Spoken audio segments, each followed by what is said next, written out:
Simon here. So, episode I think 6. We've done episode 7 now. I'm losing track of numbers, but Casey, he's put this money. Lex paid him 2,000 American dollars in his top pocket. He said, I want to think about this and go back to Bangkok. Lex, before he leaves, nods at Jib, and Jib says to Casey, if you would consider doing a few more trips for us to Singapore, we will give you $2,500 each trip, let's say once a month. Have a think about it. And points him to the door where he gets the Mercedes, takes him back to Bangkok, and he has a few days drinking in Bangkok, going around Bangkok thinking about all this. He's not sure, he's just broken the law, but he doesn't want to go doing the musician thing around the world. This would be a way of him, if he did say 4 trips, that's $10,000. He could stay in Thailand much longer. How's this happening, this business? What's the money? What's the breakdown of this? The girls in Singapore are going to Lex businesses, apartments, and apparently their customers are high-end, different nationalities, Chinese, Russian, Singapore, all over the place, and the girls can potentially earn $2,000 a day. They're there for 3 months. On their return, it seems that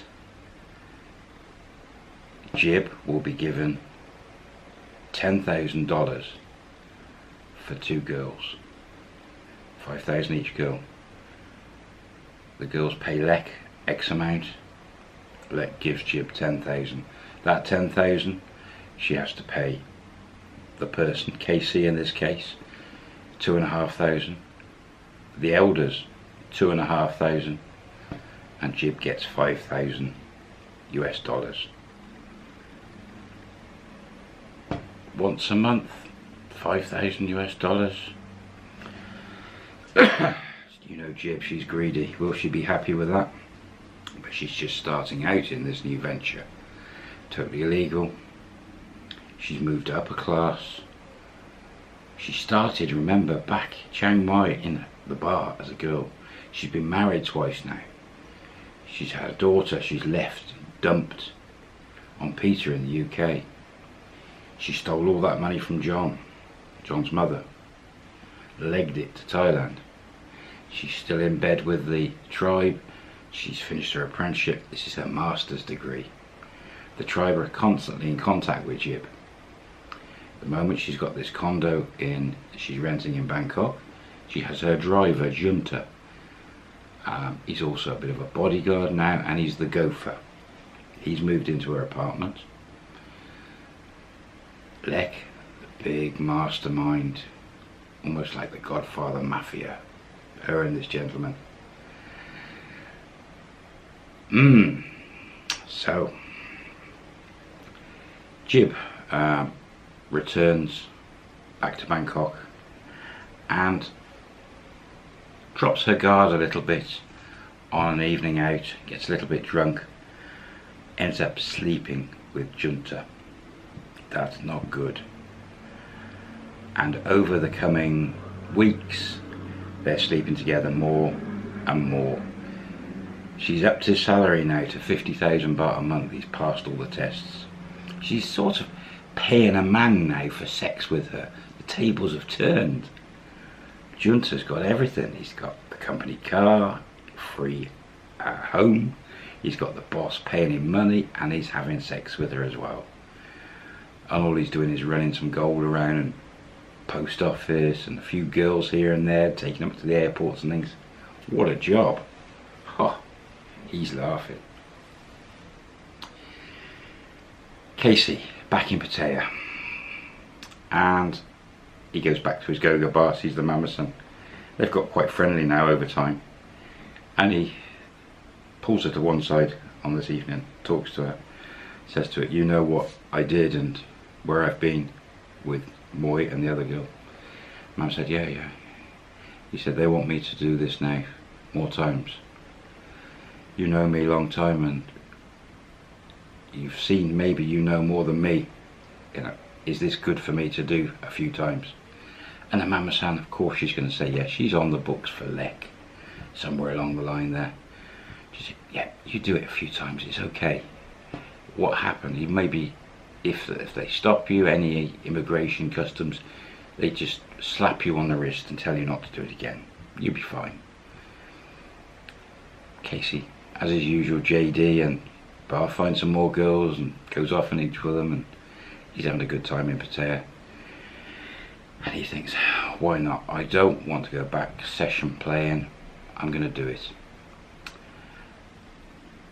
He gets on the phone. He's got Jib's number. He rings Jib. She must have given him the number when they were at the big house last time. He rings Jib. Says to Jib, okay, we'll do it for a few more times. Okay. Jib's like, very good. I know I can trust you. We're lining up for another 3 weeks time. Enjoy your money, enjoy yourself, have fun. Casey sort of, okay, let's do it. And he gets it in his head he's going to do it, and he's just, for the next few weeks, he's having a bit of fun. Go-go bar girls. Jib and Junta. An item, sort of, now. Not good, really. Back in the UK, the lawyer, who's got a chip on his shoulder, had a problem with Thai people in the past, with a Thai person. He's trying to help John, see if he can get that money back that Jib stole. He's got as much information as he can from the bank, John's mother's bank. The account's closed. He can't track down which computers were used, if more than one computer was used. All he can track down is the time that Jib sent the money from the mother's account to Thailand. And those times that she sent them, was it 2 or 3 times, every time John was at home.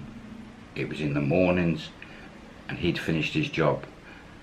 This doesn't look good for John, because he could have done it himself.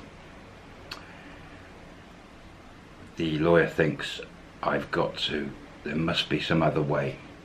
And the job Jib did, the cafe, the lawyer thinks, I'm going to look into this more.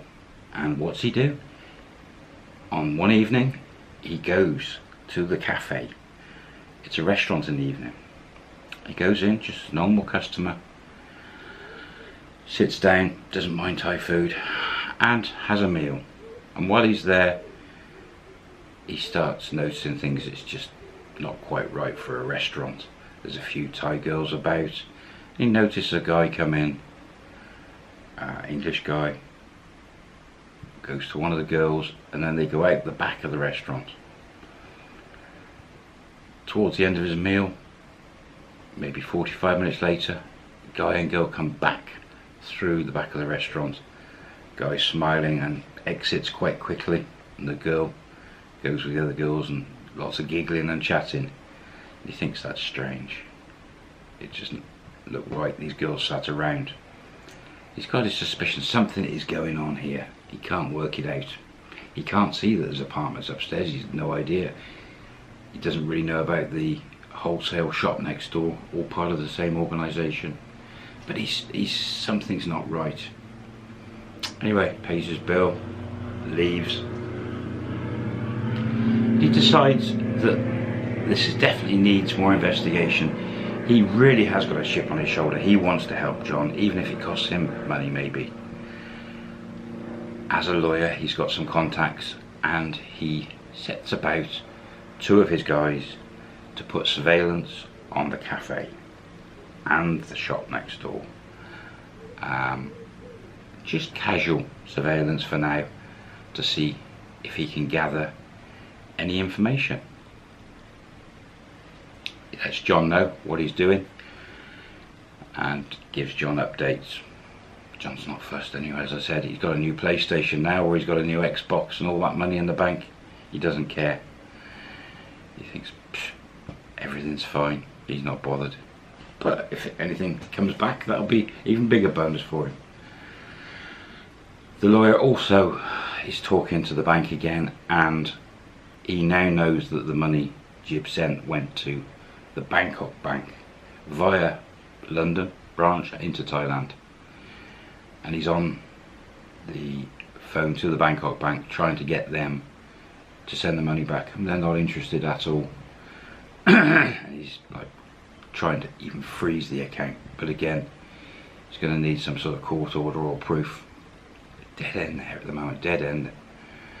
Really frustrating. So much happening. The way Jib's gone from that bar girl, marriage, free house, Peter, daughter, John, into Thailand now. She did all the Europe stuff, she did all the gold, she's still doing the gold. So she's making money, but not huge amounts. $5,000 a month for 2 girls. Jib is now trying to work out. She's only been given the basics. This is the one trip that's gone. She's now starting to think, where can I get more guys? There's plenty of girls lined up ready from Lek to move across to Singapore. As many as they can get across, no problem. So Jib now has to find guys that she's going to be able to teach and push with girls through the borders, and she's even starting to look at other ways of getting people across, by maybe going off to Cambodia and then flying from there, maybe going overland. She's starting to look and inquire, what ways, is there more ways? Where's she going to find these guys? Lek pointed out that it was better it was sort of Americans, something to do with the visa, Singapore visas, wealthy foreigners. Jib's thinking it could be any nationality foreigner, as long as they've got money, or they look like they've got money. She can make all that happen. She just needs to find these guys that want to stay in Thailand, prepared to go over the line to become illegal, trafficking. She has an idea that a lot of foreign teachers in Bangkok don't earn a lot of money. Could she use them possibly? She has that idea. She could possibly go up Sukhumvit, further out. A lot of the teachers eat and drink up there, away from the main areas. Or does she need to go into the main areas like Pat Pong, Nana, K-Boy? Is there foreigners there that are on their last pennies that want to go? Or should she go to the airport? She's trying to work, she's got to find these type of guys. She's already put the word out to the girls around some of the areas to look for these type of guys. She decides she's going to go out with Junta, do some canvassing, talk to more girls, give her number, see if she can find some more guys. If she could push more girls through, the money goes up and up and up. $5,000 for 2 girls, every 2 girls. Just imagine, she could earn loads if she could put through the traffic. 3 weeks pass, it's time. KC again. 2 girls are lined up.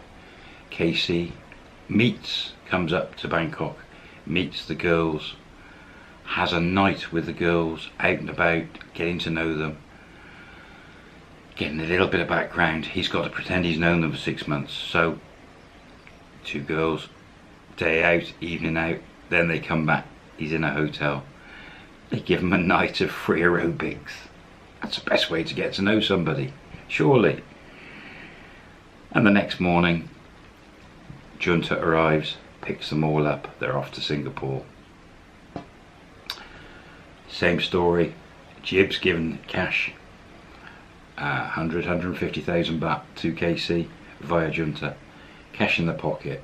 He's dressed smart, the girls are dressed smart, weekend bags, same before, and it's only a month since he's been. Off he goes, flies into Singapore. Again, he gets questioned a little bit, but not too bad. He already knows the score, he's not cheeky. Gets through, no problem. 2 girls, hotel. He knows the score now. They're going to wander off from the hotel, and he's going to have 2 days. He knows now he can enjoy himself in Singapore. Everything's paid for. Oh, it's moving on so quick, this story. I'm going to have to leave it there. 2 more episodes left for season 2. What is going to happen? Ooh, it's hotting up. Remember the UK. I'll see you on the next one. Bye.